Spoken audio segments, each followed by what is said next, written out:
my own tech. Are you going to help me, Mr. Timmy? Yeah. George just lost Mr. Dinosaur.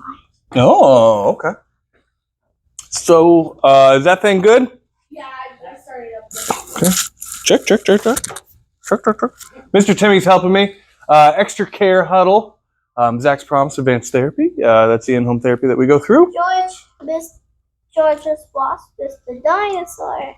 And Mr. Dinosaur, he helps us out. I have an agenda for once in my life. Think about transitions, small to big, schools, and just kind of like a general question thing. So I've worked in schools for years. I've worked out of schools for years. There is a dichotomy between special education and family wants and needs. So it's bridging that gap for everyone to work together. Every school system is different, but the cool thing about Indiana is there are laws and regulations that everyone has to follow. So common struggles with transitions.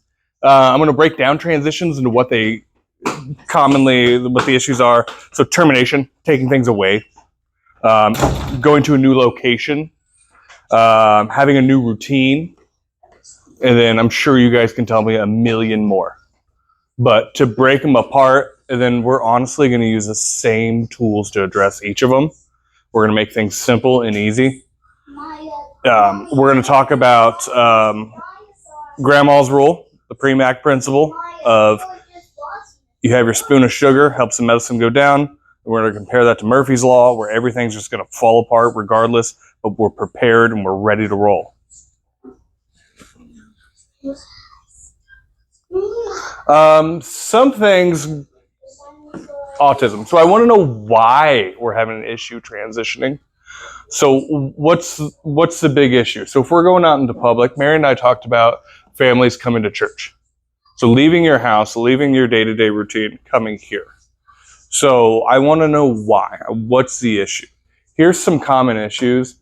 I took a lot of this presentation from a Tasmanian autism group who put together, honestly, some great hot buttons on this flyer of what to do, how to do it. It's so well put that I have it attached to the end. So what they identified was a social phobia. I don't know these strangers. I don't want to be around them. Excessive worry, rumination. If you ever had one of your folks say the exact same thing over and over and over and over and over and over again, everyone does it. You worry about the same thing. You worry about the possibilities in your head. Last night we woke up because there was a different light on the fire alarm that kept flashing in our hotel room. She said, "Do you think that's okay?" I know she'd been up for a while thinking about it. Of course it's okay. That would be the worst fire alarm in the world if one LED going off was supposed to wake up the entire building and get us out. But there is that little what if. So we're going to think about that stuff. So we all do it. We just have different communication skills. That she could wake me up from the other side of the room because we get 2 separate beds when we travel. That's marriage advice. Hypervigilance or seeming shell-shocked. So I'm a man with a plan. We go to the zoo with my bud over there. He knows what he wants to do. He's got his routine. He's got his route he goes. He knows there's going to be no tigers that day, regardless if there's tigers or not. He knows he wants to go to the merry-go-round, but he's got his routine. That's his pro. He knows what he's doing. Avoidance behaviors. I don't want to do certain things. I don't want to. We all do that. Rigid routines, resistance to change. Try to take a different route home driving today. It's going to feel weird and different. We all like our routines. They're comforting. Stimming. And some folks, self-interest behavior. My guy over there, running around having the best day of his life. Stim. We all do it. We all have fun. Some of us click our teeth. Some of us tap our foot. Nathan's over there beating some drums. He's probably tapping his leg if he's not doing it. We all do it, but some of us have more social awareness to where maybe I shouldn't do this now. Honestly, a little jealous of my friend just being like, yeah! Sometimes I want to do that. But that's weird, it's loud, it's disturbing. Whatever. So we have some controlling behaviors, OCD, OCB if it's not diagnosed. You have to wear your hat in a certain way because that's just the way it is. Elephants are on the safari. Lions aren't at the farm. Timmy, is there a dinosaur at the farm? Okay, cool. We're overwhelmed. We hit meltdowns. We hit shutdowns. Oh my gosh. But I thought this was a great list of thinking about why we don't want to transition. What's going on? Let's figure out the function of this behavior. That's all I do for my life. So horizontal transitions versus vertical transitions. So these are just the college words of the different types of transitions. I think this is a great way of breaking down not so much the importance, but the magnitude of a transition. Horizontal transition, that's your everyday stuff. That's leaving the house. That's having maintenance come to your house. Going somewhere new, such as a dentist. I don't like the dentist. That might be more of a vertical transition for me. Switching between activities. Do things in different order. Maybe if we go to the zoo and we go to the merry-go-round last. We enter through the gift shop. Some things happen differently. There's construction. I'm from Indianapolis. There's always construction. So I always have to take a new route home. And then I get home and I'm just anger. That's my horizontal transition that I'm not happy with. Eating new foods was on this list. And I kind of argue with that. Because some of my folks, okay, eating a new food is different, it's weird, it could be exciting. Some of my folks, it's a big deal. And, with last week, mixing and varying diet, it's a big deal. Some medication could be a new food. It's something that we have to work on for a long time. Food therapy is a big thing because I never want to hide food. I always want to present food. I can't force you to eat food. Black-eyed peas were the bane of my existence as a kid. And I would have to sit at the table until I ate my black-eyed peas. My mom could cook too. She was a really good cook. I don't like black-eyed peas anymore. I won't eat them. I won't make them. I cook a lot. I've tried. I still don't want them. But it's because something as a kid I was forced to sit down and eat. And I eat everything. I don't want black-eyed peas. Vertical transitions, those are our big dog ones. These are life-changing scenarios.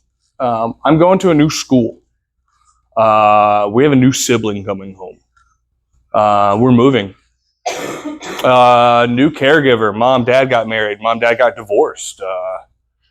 A new car. You'd be surprised what a new car would be. These are your high magnitude, super serious stuff that you can't go wrong, but we're going to prepare for. We're going to talk to people. We're going to figure out what's going on with the world. Let's say we have to go to the doctor, but it's a very serious doctor thing. I've worked with international folks to where you get your green card, you have to have certain vaccinations. You have to have certain physicals. If you don't pass, that green card's gone. That opportunity's gone. It's a 5 to 10 year waiting list. If you're here on a medical visa and you want to go for your green card, that's a huge deal. That's a lot of money. It's a big deal. So we have to get that right the first time.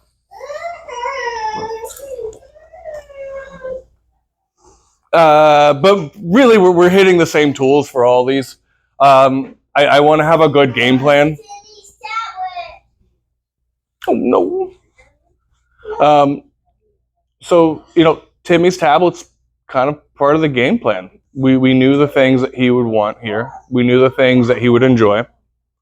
I can't control him scrolling, wanting different things. But he had access to snacks. He had access to different activities. The kid's prepared. He's having a great time with life. But we knew from past experiences what he would like. So I want to gather information. I want to figure out, what's going to happen. This could be the big transition. This could be the small transition. Who, what, when, how, why. I want to over prepare for situations. I want to be so type A, I appear type B. The thing is falling off the shelf. Well, I knew it was going to fall off the shelf, so I can catch it from behind me. That's how I want to present these. Easier said than done. Develop a plan. We're going to meet with key people that could help, people who have experiences. I want to create some supports. If we do visuals, some of our folks really like visuals. If you tell me something, I'm going to agree with you. I'm going to nod my head. It's gone. It's gone immediately. Maria knows. She's asked me things. It's in. It's out. It's gone. I got a prescription yesterday at the doctor. It drove away. I forgot it. I gotta figure that out tomorrow. We're gonna try out our plan. We're gonna evaluate. We're gonna review for next time, make it better. And if this is a resource I can pass on to another family, great. So we'll talk about kind of what the supports are, the visual sequences, social scripts, social stories, sensory supports. The short movies, I think, is kind of a cool thing. I've done that once for a family. So here's kind of the game plan that I want to implement for everybody, but a vacation story. I think a vacation is a vertical transition. It's a big deal, super stressful event. Traveling is one of the more stressful things you could ever do in your life. Let's figure it out. So we have a full plan. We go to the airport. I'm there super early. I'm a stressful flyer. I want to hang out. I want to know where my flight is. I'm prepared. So a case I worked on. Guy came to America around 8 for services. We are the top in the world for this. So the kid came here with his family to have a chance at life. As a young man, so about 20 years old, they were going back to their home country for a visit. This kid had not been back there since he was 8. Obviously, there's a reason why they traveled across the world to come here. Very, very high magnitude problem behaviors. I worked with him, and several guys who made me look small worked with him. So when it was an emergency, it was an emergency. But kid made so much progress, and the parents want to go back to their home country. They'd never gone as a family. So it's been over 10 years. The kid remembered his home country. So we spent 6 months preparing for this. This would have been such a big deal if things would have went down in the plane. We brought in extra people to talk about it. So we went from worst case scenario. So worst case scenario, something's happening in the plane. Mom and dad aren't physically strong enough to do anything, but what are you going to do? Fight your child? No. That's a worst case scenario. We talked to doctors. We had PRNs. We had basically medical relaxers he could take in an emergency.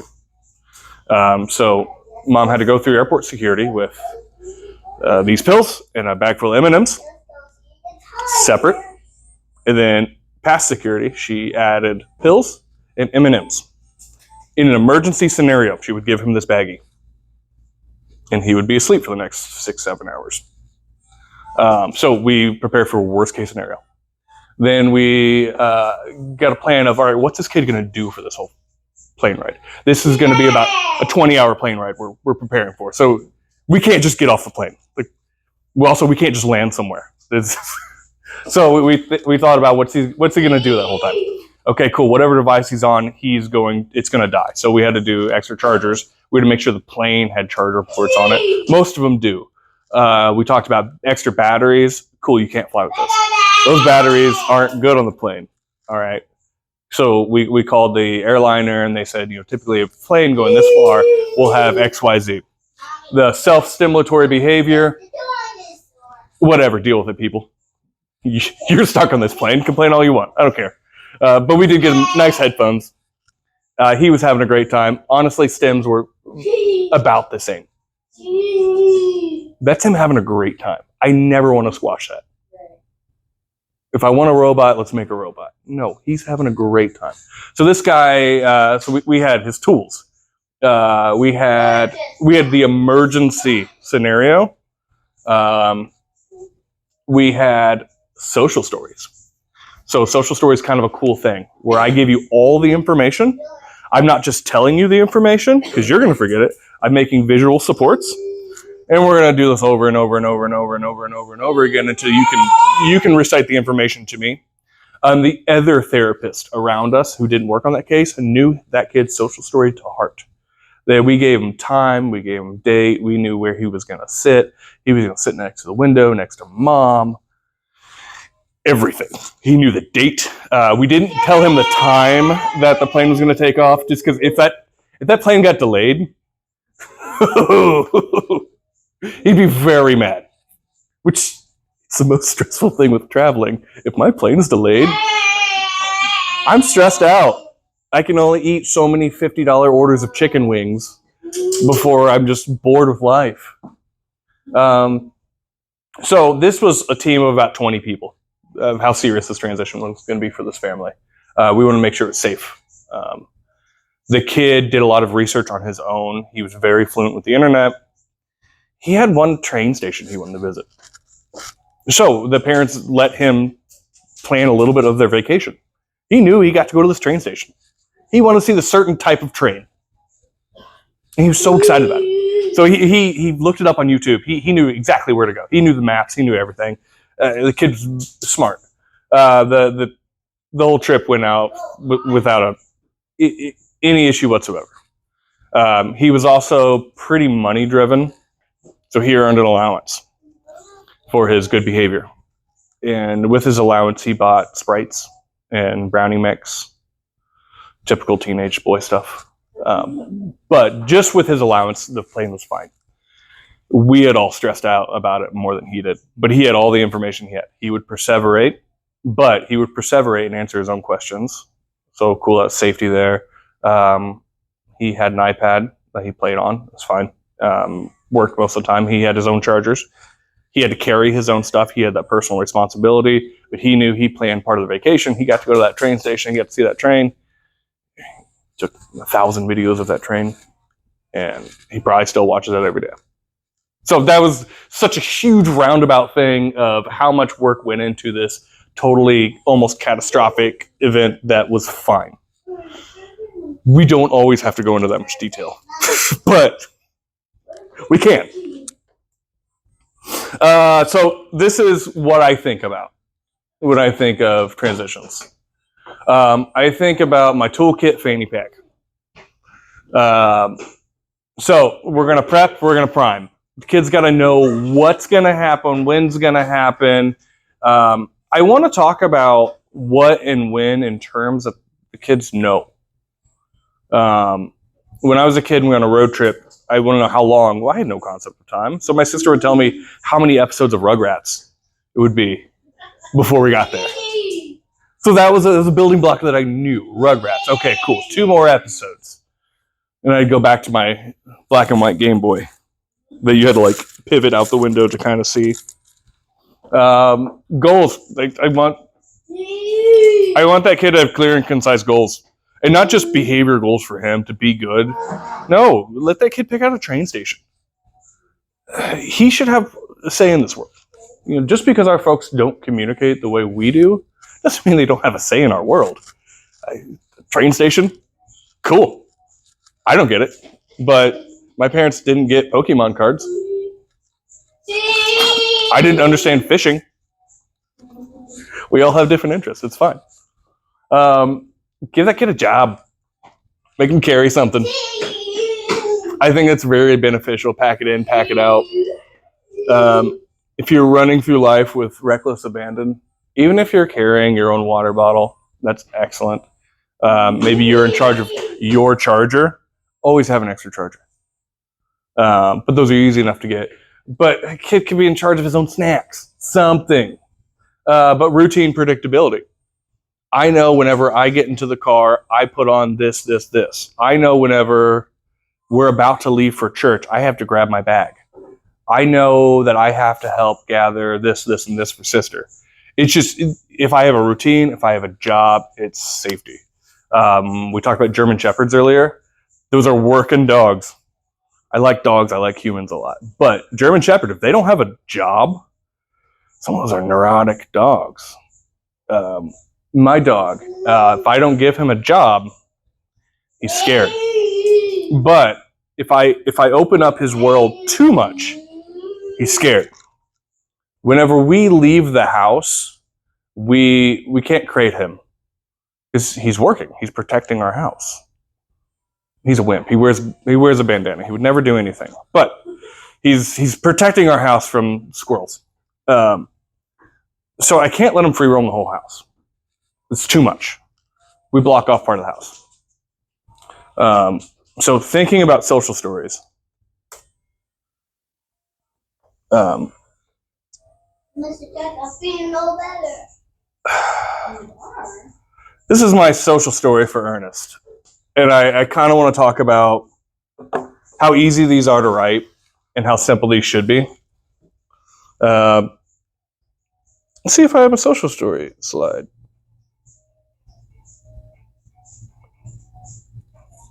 I put them out of order. Oh, cool. So this is how easy a social story is. Get out of here. All right, we do introductions. Hi, my name is. I like doing a thing. Sometimes there's a problem. Here's how we fix it. Sweet, party.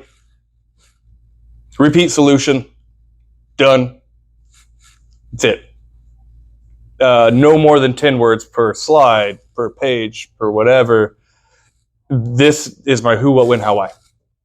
We're going to Blues Clues it. Blues Clues play the same episode 2 days in a row. And it was on purpose. So the developmental psychologist said, these kids, they like these colors, they like Steve, they like everything going on, but are we really listening to the content? No. Let's repeat it. So, Mr. Ernest, good boy. My social story for him. Being brave while being alone. A social story for Ernest Graves. Hi, my name is Ernest.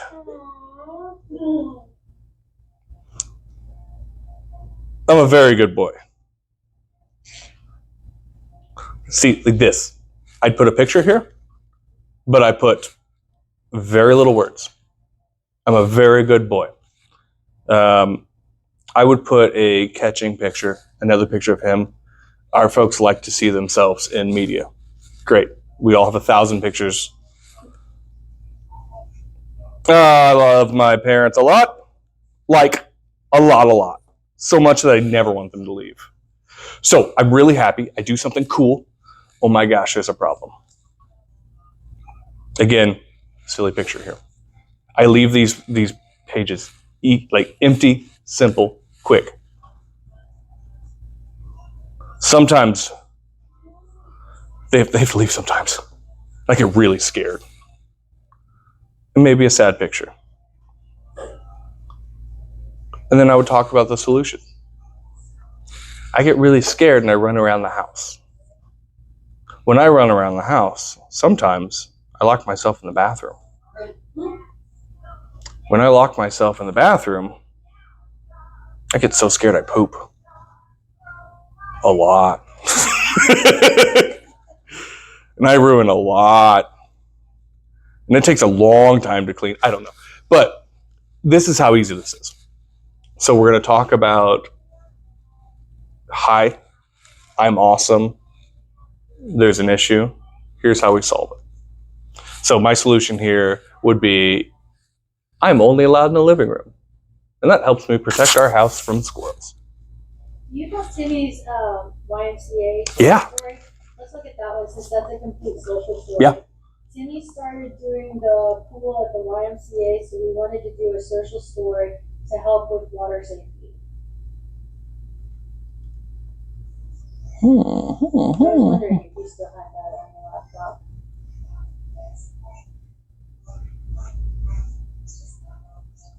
There it is. Yeah, pool rules. And Kicked out of the Y. well, so following Timmy's world, Timmy's motivation. Pools! He looked at that because he's heard this story a lot.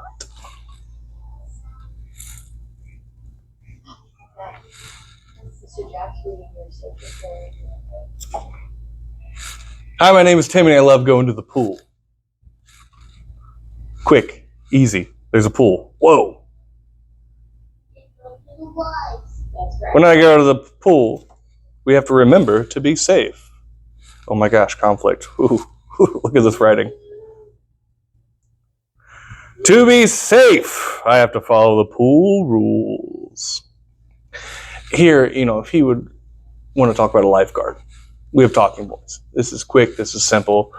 Oh, well, where do you see the lifeguard? At the Y. Wow. What does the lifeguard do?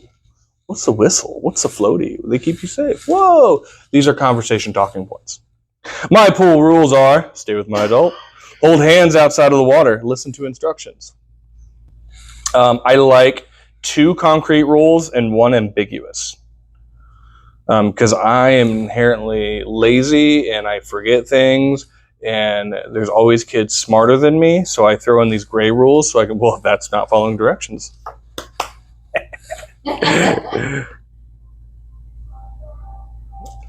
If I want to swim by myself, I have to wear a life jacket. What color is a life jacket? Wow, how many life jackets? Well, she's wearing a life jacket. They're both orange. What color life jackets at your Y? Sometimes the life jackets just go over your all talking points you talk about. When he's at the Y, well, let's find the orange life jacket, just like the story. Look at these kids. We should never go too deep in the water if you're not comfortable with it. No running. We should also remember not to run around the pool, as it can be slippery and dangerous. By the pool, we have to walk slow like a sloth. That's picking low-hanging fruit because we brought in some animal references. I'll do it. I'm not above it. Take a break! If we feel like we need a break, we can take one. We can get out of the pool for a little bit and rest. So I would use these same terminologies when we're there at the pool. Like, hey, do we need to get out of the pool, take a rest? Okay. Remember, going out of the pool can be a lot of fun. Blah, blah, blah, blah. We're having a great time. So, solution. We remembered the solution again. We're going to have a great time. Sweet party slide. We're going to repeat the solution. Stay with my adult. Hold hands outside the water. Listen to instructions. We're having a great day. Just that easy, but it's a lot of information. We're going to read that every day. I'm going to print out that paper. I'm going to laminate it. It's going to see the world.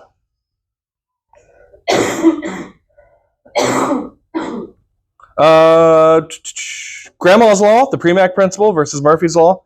I've never heard the Premack Principle called Grandma's Law, and I love it. So that is... Am I off? Okay, cool. Oh, no, that's the other TV. Whoa. See the airplay through the window. I thought that was... Grandma's principle is you have to eat your dinner before dessert. So we're going to do something, but we get something great. We behave on the plane. We get to go to the train station. Things like that. So we know that carrot's always out there. We should be able to make contact with that carrot. It shouldn't be unachievable. I do like concrete goals with this. Being good isn't a concrete goal. Following instructions is cheating. I'll do it. Murphy's Law. Everything's going to fall apart. Everything's going to be on fire. So we're prepared for that. That kid brought fruit snacks. He doesn't want fruit snacks right now. But we know we have this other snack here. Forgot his charger. I got a charger. We're good. His tablet died. Shoot, we got a laptop right there. We're just as happy with. Easy enough. My fanny pack checklist. I go back to fanny packs because Maria knows my love for fanny packs. There's so much stuff that you can put in there. Snacks, chargers, permanent products. So I can give you a gold star. The stickers are silly, but some kids love them. I have one parent that they transition with their kid, and he loves bubbles. So they get to the place and they hand him like a wedding thing of bubbles. They bought a 100-pack online from some Oriental Trading maybe, and they refill these almost every day. But the kid knows once I get there, get those bubbles. Cool. And they have their transition fanny pack. Part of that kid's job when they're leaving the house, go find the fanny pack.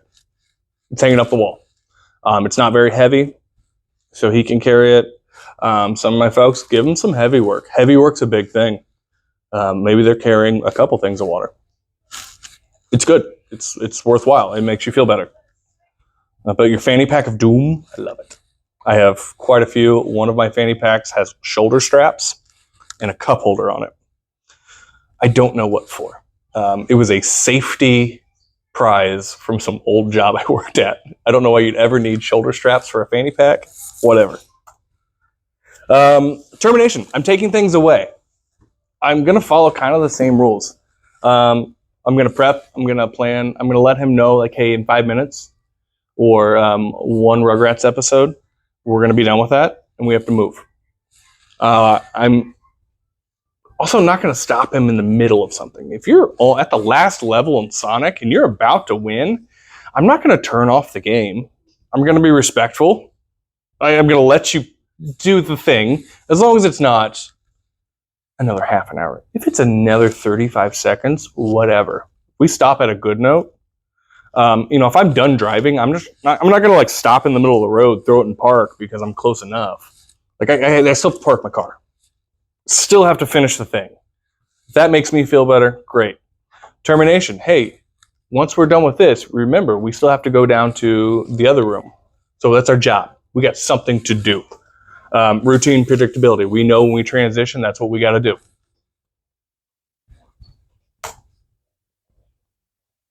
The fanny pack checklist is kind of a fun thing too. So if you want to give your kid an extra job right before you transition, give them a checklist of things to look for in the fanny pack or the backpack or whatever. Timmy had his diaper bag, and they have a whole team whenever they transition. Last time I was there, we went to the zoo. Nathan checked the fanny pack, make sure there's diaper and stuff. It's a whole team. We're all checking stuff. We keep each other safe. We keep each other checking. If he's able to check his own stuff, that's another job. That's a good job. We can do a visual checklist with that. He can physically check them off. We can do laminated, Velcro, rip. We can make whatever. All that stuff's super easy these days. It takes time, but it's okay. If it's a task that they don't want to do, then one thing, like when we have to run errands.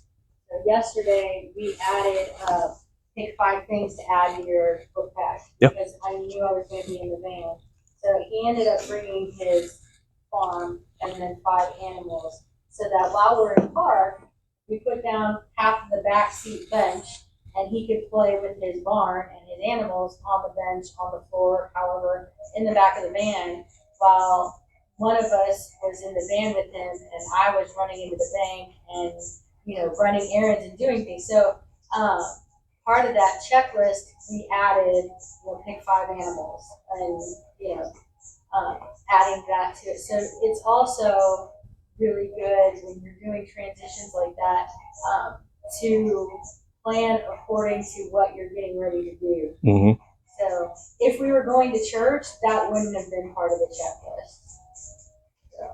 And you got to plan how your kid knows. If your kid can read, we can write anything on that checklist. If not, we can print off a picture. We can draw a picture. We can Blue's Clues it. Steve has some great drawing skills. They're very simple. Most of our folks can kind of figure out what we're doing, or we can always print things off. It makes life easy, but it's adaptable for every child. The same principles apply. The job, preparing, sometimes a farm kid. We talked about social stories. All right, so let's go on a road trip. Where are we going? Let's go to the road trip. Where are we going on our road trip?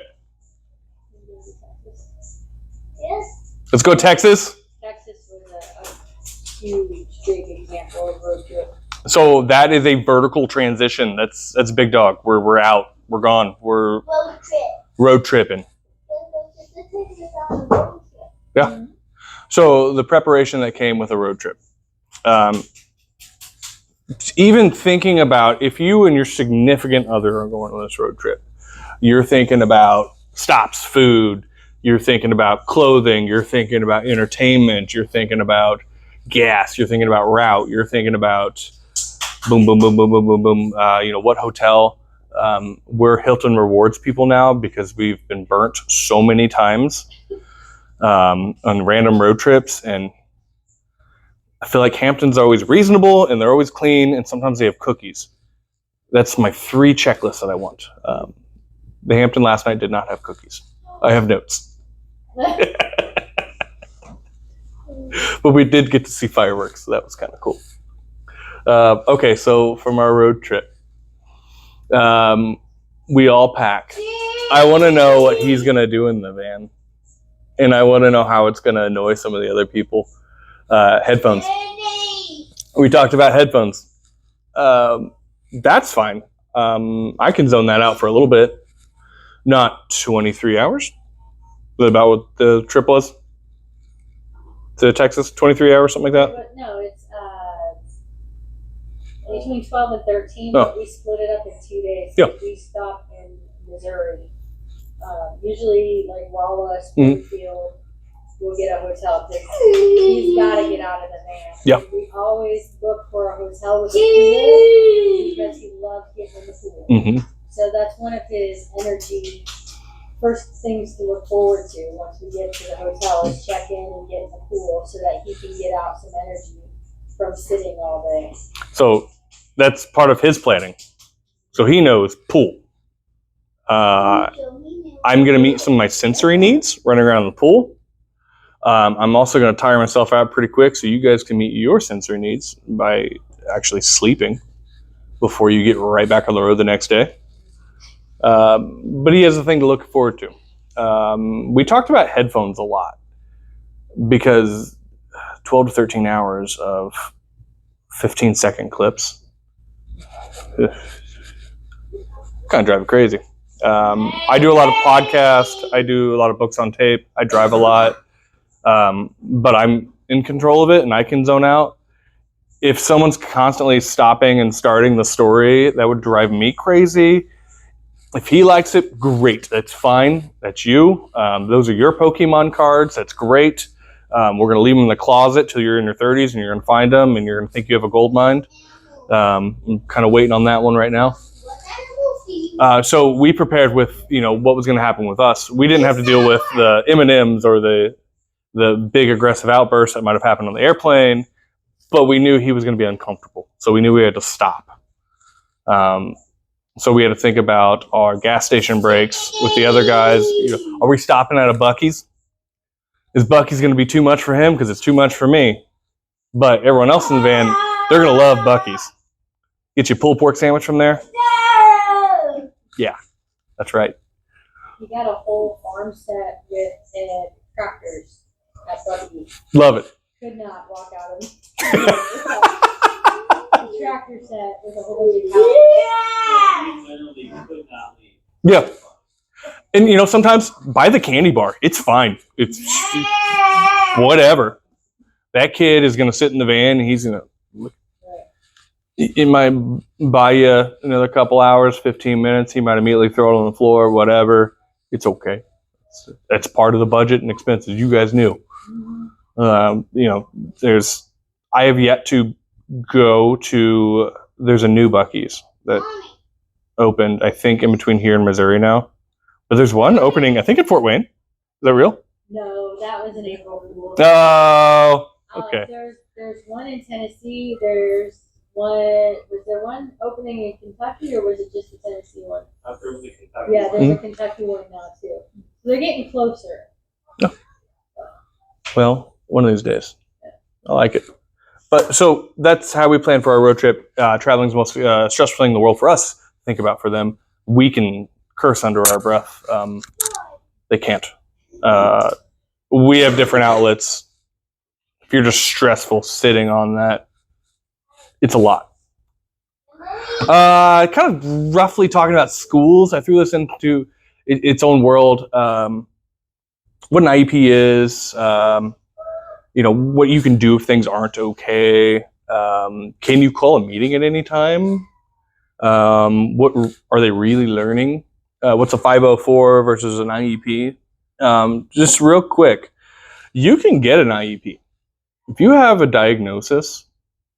You can get that. An IEP, what that really means is that there's probably some behavioral concerns. If your kid has been sent to the office for the same thing over and over and over again, and there's maybe a medical reason why, autism is a medical reason. You can't argue with a broken leg. So some schools will try to argue with a diagnosis. No, a medical doctor said this. If I was there in crutches, you wouldn't argue with my crutches. Or maybe you would. I don't know. But it's a medical concern. So we have to treat it accordingly. So we can call those meetings. We can call the principal. We have to keep the pressure on. Some schools, they'll jump in. They'll help you out. Some of them will really pump the brakes. Depends on where you're at. Cool thing about Indiana, we have some pretty strict laws with special education. There were some school systems who got in trouble recently because they weren't providing a fair and appropriate education for everybody. They were ignoring parents. It's sad that happens, but it's good that it happened because everyone's on their best behavior. So let's keep that momentum going. If you have any concerns that things aren't okay, make a phone call. You want documentation. Think of every IEP meeting as a legal talk. You are in a boardroom with lawyers because that's exactly what they're thinking. Everyone can be your friends. You can have a great relationship with that teacher, and I highly recommend having a great relationship with everybody, but everything is documented. They have a team of lawyers. You do not. We're going to make sure everyone's needs are met. If it makes you feel better, having a recording device in the middle of the table, do it. I've seen IEP meetings that have those. I love it. I love when parents pull those out. Beep. Continue. And you see the other staff kind of, oh, whoa, hey. I like going to IEP meetings. I like being a fly on the wall. I worked in schools for a long time. I've seen both sides of it.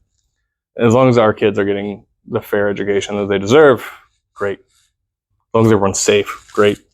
Depends on what school is, what kind of physical management protocol they can do. Capital punishment or corporal punishment is still legal technically, I think, in Indiana. Not okay. Don't do that.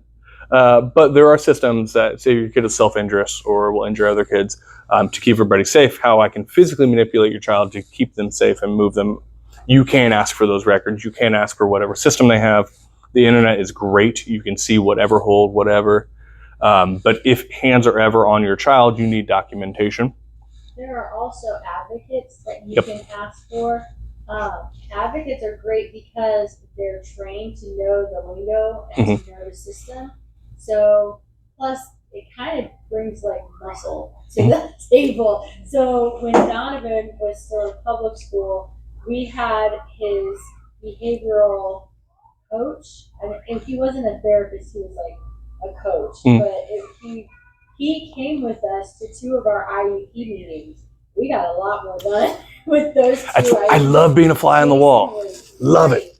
And one of the things that he did, which made them really uncomfortable, was repeat what they said in a question. It's like, so you're saying XYZ PDF, right? And they're like, well, and and so he knew how to, and this is where I started learning some tricks. But I didn't know that until he told me, well, I can go with you to that IEP meeting. Yeah, you can bring somebody to the meeting who is an advocate. They're not there to do anything for you, but they're there to help you communicate and help you understand and help things go more smoothly. And it really does. It helps a lot. So In-home therapy, there is a parent training component, and depending on your insurance, I can go and be an advocate. And I love that. I love going in there, and I like being a fly on the wall. I don't say much. I repeat back what they said. Well, I love it. I love it. Okay. Well, how does that look? And I already look like a weirdo coming in there and actually knowing the lingo. It's a wonderful thing. If you have questions, ask. There's a lot of free advocates. There's paid advocates. Do whatever you're comfortable with. A lot of the free advocates, they're basically paralegals who are ex-special ed teachers. My good friend Ashley does that, and she's excellent. She's mean. She's to the point. You can call a meeting at any time. I think they have 48 hours to schedule. If your kid comes home with bruises, your kid comes home saying something weird, something's up, call that meeting. Document it. Don't call that meeting, call that meeting. Send emails. Something one mom did years ago that I thought was genius. She set up an email that was blah, blah, blah's mom@gmail.com. Cool. So both of her kids had their own email, and they went to, you can combine Gmails. Went to the same. She had a personal email, whatever, Pinterest page, cool. These were only for the kids. So that teacher, whenever they were trying to figure out what's mom's email, oh yeah, it's blah blah blah's mom at. Easy enough. But she had everything documented. So every time she emailed one teacher, boom, boom, she had everything back from kindergarten. This kid was almost in high school. Genius. Think about it, if you could go back and find the thing that you did 15 years ago. You can pay for extra storage on Google, but if you're only using it for communication, fine. You have a million years of emails. You're good. I would highly suggest that if you're going into schools, keeping everything documented. If you want to know what your kid's learning, depends on where you're at. You can request to observe. Some schools are weird about that. You can request a copy of what's going on during the day. There are some things that schools can't teach. There are some things that ABA can't teach. I can't really go into the academics. I can kind of go by the academics. They can't really teach some of the more adaptive skills that we can. That's why I think it should be a team approach. Depends on where you're at. But you can always ask, what are they learning? How are they learning it? Can I see? I think it's a parent right. 504 versus an IEP. So IEP 504, very, very, very similar. IEP means I have a behavioral issue and there's some educational accommodations. 504, less intense. Keep one. If they ever want to get rid of everything, keep the 504. It's documented. Technically, that thing will follow you from kindergarten all the way through college. If you lose it, kind of like insurance, I no longer have this need. And if I'm in my first semester of college and I need accommodations for my test, I'm kind of freaking out because there's 300 people in this class and I can't sit down and take this test. Well, I had this accommodation before. You can go to the dean. It's super easy. They'll help you out. Without that, it's a little bit more paperwork. But if you have this stuff, mom has this stuff, she's able to go through that email and she knows, well, hey, you've had this since December 15th, 1992 in your Gmail. Here you go. Print it out. Easy living there. I highly suggest just keeping something. But if you don't know, talk to an advocate. Make a phone call. You don't always have to hire a lawyer. I did help out with a case earlier last year. And it was a school system that was exploding. They were huge. Classically, they had an impact of the rural community, but everyone started moving there. There was housing developments, huge. They had 20,000 people that moved to this district in 6 years. So they built these schools fast. They didn't do what they properly should have done with some of the special education programs. Classically, they had one kid. Well, now they had a bunch. They were dropping the ball on a few things. I went to a couple meetings. I was an advocate. It was out of my hands. That parent made a phone call to a lawyer. Lawyer did it pro bono. It was an open and shut case. And that school system is now paying for that child to get the education he needs. He was on the spectrum, needed a lot of extra accommodations. He needed someone with him at all times, medical concerns. Now they're paying for him to go to a clinic full day. Some of our folks, that's a great transition. That's appropriate. They couldn't do in-home therapy. But that lawyer said, I will schedule you in for about this time next year. I'll write an email. That was quick and easy. Good people. Doesn't always have to go down that way. So I said Tasmanian autism. So this is the transition sheet they put together. And I thought this was nice. If you send that to me, I can print them off. Yeah. It has some broad strategies, kind of what we talked about. Some of the stuff I took verbatim because it's written well. Talks about transitions, schedules. Grandma's law. I'm going to keep that. That's mine now. This one, I kind of stole the Rugrats concept with, because it talked about priming with increments that the child would understand. In 5 minutes, what's 5 minutes? I don't know what that is. I swear 5 minutes changes for me, so it's not always applicable. He won't care. So we'll figure out something that he can measure by. But a bunch of quick hits here. There's $2 kitchen timers really good too. Yes. So a visual timer. So if I can visually see something counting down, I may not care what those numbers are, but if I can see it going down, I know where it's hitting. They have the big red autism timers. I have a snake in my boot about those because they said autism timers and now they're $30. Anything with the autism puzzle piece on it is now twice the price it should be. Go to the game section and get one of those sand timers. Mm-hmm. 90 seconds. Yep. 2 minutes. Those are good visual timers, and they're only $50. Mm-hmm. You can get those on Amazon too. Do not get the one for categories that scares the pee out of you. And like you're freaked out because are traumatizing. You can set a visual timer on Alexa. You can set an alarm on Alexa. You can make Alexa play Who Let the Dogs Out anytime you want. So, at 6:45 on a Tuesday after I leave my mom's house, she might hear, Who let the dogs out?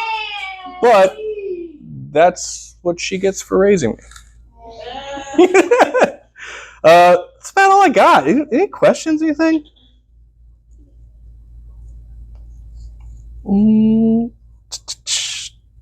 Mary, I will send you this. This is very, it's well put together. I wouldn't recommend calling that number.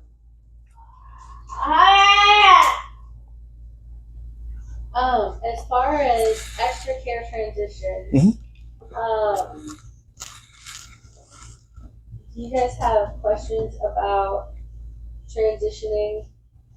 Because we have our visual schedule, so our kids are pretty routine with going from one thing to the next. I think the biggest one is Joshua, because we usually have to do an interrupt right with him because with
And so the rhythm of what was being said was what caught him. And so like, we had to give him a re-scripted phrase to say, oh shoot, darn, what the heck? You know, but it had to be the same rhythm. Right. Well, think about how many people would say inappropriate things during karaoke. Right. It's still inappropriate, you still can't say it, Right. but it's all in that rhythm. Right. I would re-script a lot. You can censor scripts, it's hard to do. YouTube's horrible. It's really Well, no he way. thought he was watching a video of Fortnite. Yep. And usually those are pretty clean, but somebody was talking over the video. And because there was a, what was it called? When someone talks over the video with their commentary, yeah. So when there's a commentary over a video, which it didn't say Fortnite commentary, it just said Fortnite, and then it's been one of the Kid Leroy concert, and then there's the commentary of the guy talking while he's playing the game. And so he said this nice little string of explicatives, and yeah, so we had to censor that one out. But. It's hard to, you want to give them the freedom. Right. Just, as a kid, I was able to, flip through the 6 channels of the TV we had by myself. Cool. That is a huge world. But you want to be able to give them freedom so they can adapt to the world around them, because that's where technology is going. Technology is huge. You have to know computers now. Try driving. I feel like a maniac anytime I drive somewhere without GPS. I can make it to Fort Wayne. I can make it to their house without GPS now, and every time I do it, I'm proud of myself. But think about how many people have never driven a car without a map. My first road trips I went on, we had big maps. We printed off MapQuest. Oh, come on. We had the Brand McNally's. The giant Now, see, Brand McNally's. I've always ignored the fact that I'm a little blind. I've never worn my glasses. I can't. We've had them. But the printed off MapQuest, we paid for the printer actually. But now it's where technology is. See, I don't want to give them that freedom. But great freedom is I knew a kid that had those MacBooks that they would buy like 4 of them a year, and then he liked them as posters. Oh. So he would put them on the walls, and then he would like chart. That was one of his favorite things to do. He would chart how you would get from like Chicago to New York, or how you would get from, and he would. It's not like he was looking to go, but like we have Noah who can tell you all about ships and cell phones and draw them and details, and like he goes, "Are we watching a movie? Can we watch the documentary of the Titanic? It's only rated PG. We can watch it. We watch it at home." I'm like, we don't watch anything PG here. We only watch G. So Titanic's a big autism thing that I didn't know. Right. There's Trains a whole, are a huge thing too. Yeah. My guy who wanted to travel and see that train station, he wanted no part of actually riding on that train. Really? The parents, Donovan always wanted to ride the trains. he just wanted to go. Hey, He wanted to stand back and, Is it off? yeah, it's off. Okay. The mic died. Oh, oh, that's okay. I It's forgot to ask. done anyway. That kid, He was hanging on it. he wanted to find